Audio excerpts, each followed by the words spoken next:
जय श्री कृष्ण। रमा एकादशी की कथा। युधिष्ठिर ने पूछा, जनार्दन, मुझ पर आपका स्नेह है, अतः कृपा करके मुझे बताइए कि कार्तिक के कृष्ण पक्ष में कौन सी एकादशी होती है।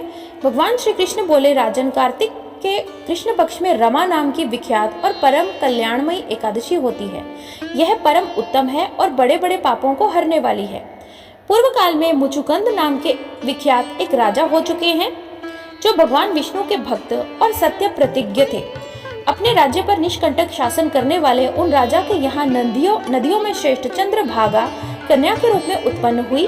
राजा ने चंद्रसेन कुमार शोभन के साथ उनका विवाह कर दिया। एक बार शोभन दशमी के दिन अपने ससुर के घर आए और उसी दिन समूचे नगर में पूर्ववत ढिंढोरा पिटवाया गया कि एकादशी के दिन कोई भी भोजन ना करे।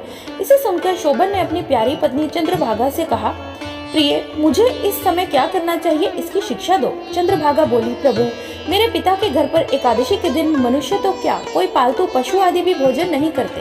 प्राणनाथ, यदि आप भोजन करेंगे तो आपकी बड़ी निंदा होगी। इस प्रकार मन में विचार करके अपने चित्त को दृढ़ कीजिए। शोभन ने कहा, प्रिय, तुम्हारा कहना सत्य है, मैं भी उपवास करूंगा। जैसा विधान है वैसा ही होगा। भगवान श्री कृष्ण कहते हैं, इस प्रकार दृढ़ निश्चय करके शोभन ने व्रत के नियम का पालन किया, किंतु सूर्योदय होते होते उसका प्राणांत हो गया। राजा मुचुकुंद ने शोभन का राजोचित दाह संस्कार कराया। चंद्रभागा की पति का पारलौकिक कर्म करने के बाद पिता के घर पर ही रहने लगी। नृपश्रेष्ठ उधर शोभन इस व्रत के प्रभाव से मंदरांचल के शिखर पर बसे हुए परम रमणीय देवपुर को प्राप्त हुए। वहां शोभन एक दूसरे कुबेर की भांति शोभा पाने लगे। एक बार राजा मुचुकुंद के नगरवासी विख्यात ब्राह्मण सोम शर्मा तीर्थ यात्रा के प्रसंग से घूमते हुए मदरांचल पर्वत पर गए, जहां उन्हें शोभन दिखाई दिए। राजा के दामाद को पहचानकर वे उसके समीप गए। शोभन भी उस समय द्विज श्रेष्ठ सोम शर्मा को आया हुआ देखकर शीघ्र ही आसन से उठ खड़े हुए और उन्हें प्रणाम किया। फिर क्रमशः अपने ससुर राजा मुचुकुंद, प्रिय पत्नी चंद्रभागा तथा समस्त नगर का कुशल क्षेम पूछा। सोम शर्मा ने कहा, राजन, वहाँ सब कुशल है, आश्चर्य है। ऐसे सुंदर और विचित्र नगर तो किसी ने भी नहीं देखा होगा। बताओ तो सही, आपको इस नगर की प्राप्ति कैसे हुई। शोभन बोले, विजेंद्र, कार्तिक के शुक्ल पक्ष में जो रमा नाम की एकादशी होती है, उसी का व्रत करने से मुझे ऐसे नगर की प्राप्ति हुई है। ब्राह्मण, मैंने श्रद्धाहीन होकर इस उत्तम व्रत का अनुष्ठान किया था, इसलिए मैं ऐसा मानता हूँ कि यह नगरी स्थायी नहीं है। आप मुचुकुंद की सुंदरी कन्या चंद्रभागा से यह सारा वृत्तांत कहिएगा।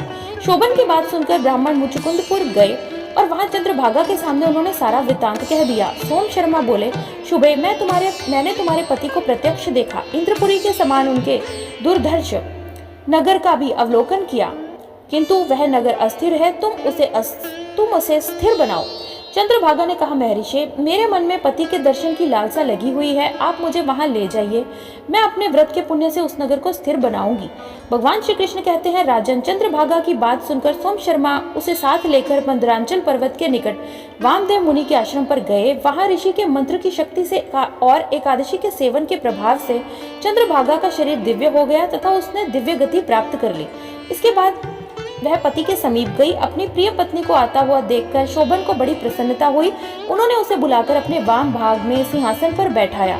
तदनंतर चंद्रभागा ने अपने प्रियतम से यह वचन कहा, नाथ, मैं हित की बात कहती हूँ, सुनिए। जब 8 वर्ष से अधिक उम्र की हो गई, तब से लेकर आज तक मेरे द्वारा की हुई एकादशी के व्रतों से जो पुण्य संचित हुआ है, उसके प्रभाव से यह नगर कल्प के अंत तक स्थिर रहेगा और सब प्रकार के मनोवांछित वैभव से समृद्धशाली रहेगा। नृपश्रेष्ठ, इस तरह रमा एकादशी के व्रत के प्रभाव से चंद्रभागा दिव्य भोग, दिव्य रूप और दिव्य आभूषणों से विभूषित होकर पति के साथ मंदरांचल के शिखर पर विहार करती है। राजन, मैंने तुम्हारे सामने रमा नाम की एकादशी का वर्णन किया है। यह कामधेनु के समान